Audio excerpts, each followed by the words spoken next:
Bonjour, soyez les bienvenus dans cette nouvelle vidéo de la formation sur l'initiation à SolidWorks.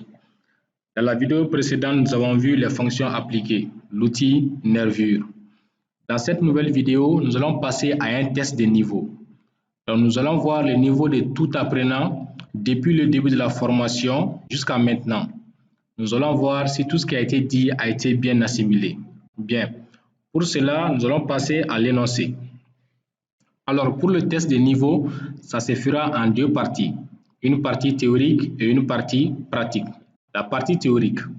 Les questions, on vous demande SolidWorks génère combien de types de fichiers? Lesquels? Donc, c'est une question à deux volets. On vous demande de donner le nombre de types de fichiers que SolidWorks génère. Si c'est 3, si c'est 4, si c'est 2 ou c'est 1. OK? Donc maintenant, vous allez donner le nombre. Après, on dit lesquels. Supposons maintenant, vous dites c'est 5 fichiers. Dans 5 fichiers, vous allez citer les 5 différents fichiers que le logiciel permet de générer. D'accord? Bien. Question 2. On me demande de citer 3 produits ou modules associés à SolidWorks. Lors de la formation, nous avons parlé de plusieurs modules ou plusieurs produits associés à SolidWorks. Donc, ce sont ces produits-là qui permettent d'élargir son champ d'application.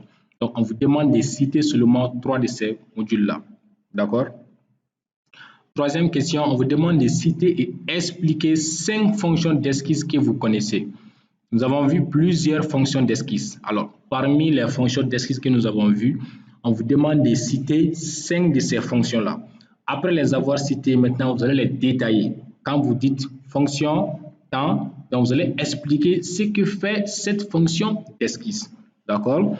Maintenant, la question numéro 4, on vous demande quelle est l'importance du paramétrage d'esquisse. Ça aussi, on l'a déjà vu. Avec SolidWorks, pourquoi nous faisons le paramétrage d'esquisse? Quelle est son importance? On vous demande de parler de cela. Okay? Et la dernière question, on vous demande de donner 2 exemples de fonctions appliquées. Nous avons également vu les fonctions appliquées. On vous demande juste de donner 2 exemples. Vous n'avez pas besoin de les détailler. D'accord? On vous demande juste de donner 2 exemples de fonctions appliquées. D'accord? Bien, c'était ce qui concerne sur la partie théorique. Nous allons passer maintenant à la partie pratique. Bien, la partie pratique, on dit soit la pièce suivante, modélisez-la sous SolidWorks en respectant les différentes dimensions ainsi que les différentes vues. Alors, ça c'est très important. Donc, vous voyez, nous avons fait la mise en plan d'un dessin de définition, okay, la mise en plan d'une pièce, pardon. Maintenant, à travers les différentes vues ressorties ici, on vous demande de réaliser le modèle numérique de la pièce. C'est comme si vous êtes face à un projet, parce que le projet que vous allez avoir, c'est sur papier. Okay? Donc, vous allez faire, avec les dessins de définition maintenant, on vous demande de modéliser la pièce. Comme on l'a déjà dit depuis le début de la formation, il est indispensable d'avoir les notions de base en dessin technique pour pouvoir évoluer avec le logiciel. Maintenant, nous allons analyser notre dessin de définition qui est là. Alors, pour la disposition des vues, nous savons qu'il y a la norme européenne et la norme américaine. Nous allons adopter la norme européenne. À titre de rappel, pour la norme européenne, la vue de face, c'est au milieu, la vue de gauche est placée à droite, la vue de droite est placée à gauche.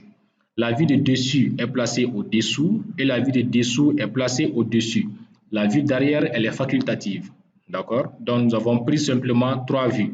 La vue de face, la vue de gauche et la vue de dessus. D'accord? Maintenant, nous allons analyser ces 3 vues pour pouvoir réaliser le modèle numérique qui est représenté ici, la vue 3D. D'accord? Bien.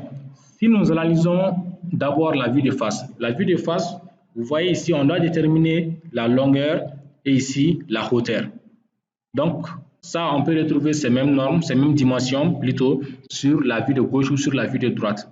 Donc, vous voyez ici 300. Donc, 300 correspond à la longueur et 200 correspond à la hauteur. Maintenant, puisque c'est une pièce 3D, il faut aussi déterminer l'épaisseur.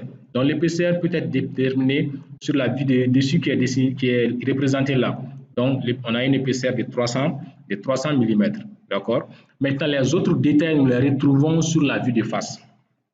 Bien, sur la vue de face, vous voyez, on a 3 fois phi 50. Donc, on a 3 trous de diamètre 50 mm.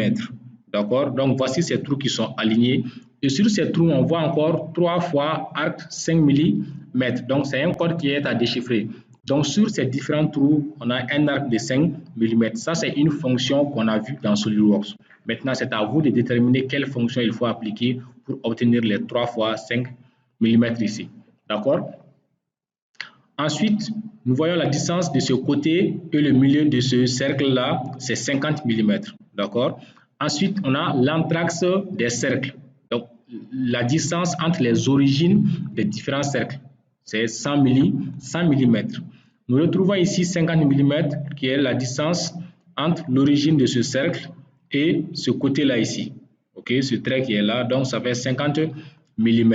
Donc, nous voyons que les 3 trous sont alignés. Ok, donc les 3 trous sont alignés. Bien, nous trouvons une distance de 40 mm ici. Ok, ici, l'épaisseur ici, on a 50 mm ici. Cette distance de là à là, on a 100 mm.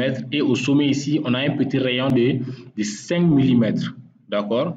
Ici, de ce côté à ce côté, nous avons également 50 mm. Ensuite, nous avons 5 fois 45 degrés. Alors, 5 fois 45 degrés, c'est un code en dessin. Maintenant, c'est à vous de déchiffrer ce code-là. Ensuite, de chercher dans SolidWorks quelle fonction on doit appliquer afin d'obtenir les 5 fois 45 degrés ici. Et vous devriez les appliquer partout où vous voyez sur la vue de face. D'accord?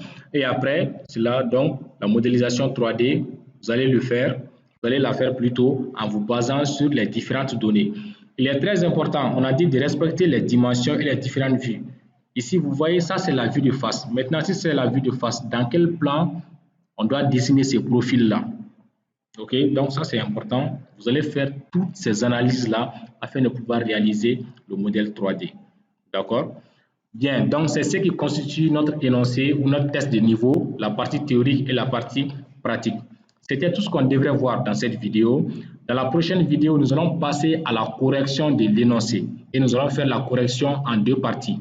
Nous allons corriger la partie théorique à part ainsi que la partie pratique à part. Merci d'avoir suivi cette vidéo et à la prochaine.